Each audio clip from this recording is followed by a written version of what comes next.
First at 6 today, a jury ruled Myrtle Beach pastor John Paul Miller must pay $3,400 in damages to a former Solid Rock church member he initially sued.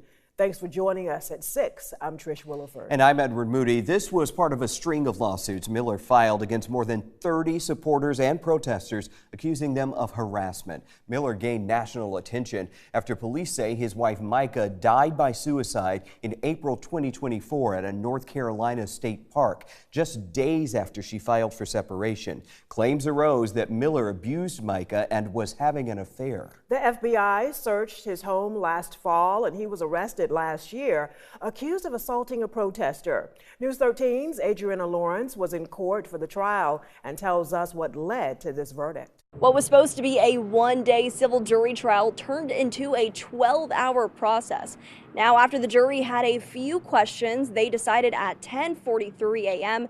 to award Rickman with $3,400 and Miller with $100. We need to know what happened to our friend, and he wants to try to shut us up, keep us quiet, and not let us put out the information that we did.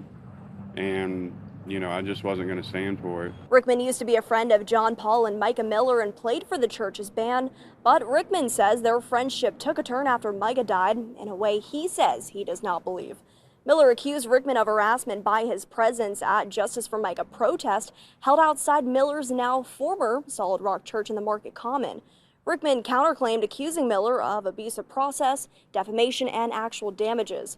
Miller, representing himself and choking up at times, claimed Rickman contributed to the loss of his church and income and had a personal relationship with his late wife. He also showed video of Rickman at a June 2nd, 2024 protest yelling justice for Micah. Attorney Regina Ward, who represented Rickman, said this was the only day Rickman protested and claimed Miller was not present for the permitted protest. Ward also brought 5 witnesses to attest to Rickman's relationship with Micah, his personality, and his actions at protest. While the jury needed extra time to make a decision, they ruled in favor of Rickman.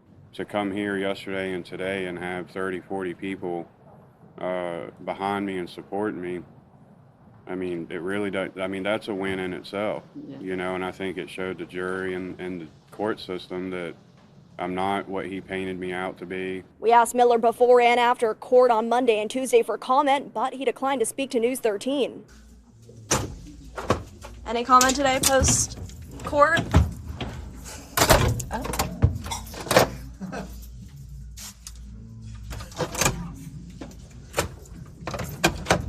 Can I get to my truck without her? I can walk you. John Paul, do you have any feelings about today after court? I only talk to newscasters with integrity. John Paul, any comment today? Yes, I'm talking to Mulray News about it. Okay, so no comment to News 13? No comment to the Post and Courier? Never. But thanks for asking. I appreciate it. Rickman's supporters called the verdict a win for the Justice for Micah movement and being able to continue on their path of protecting women from domestic violence.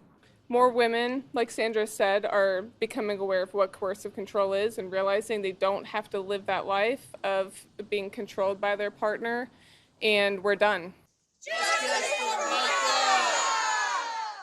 Judge Hudson says Miller has 30 days to pay Rickman, but Miller could still appeal.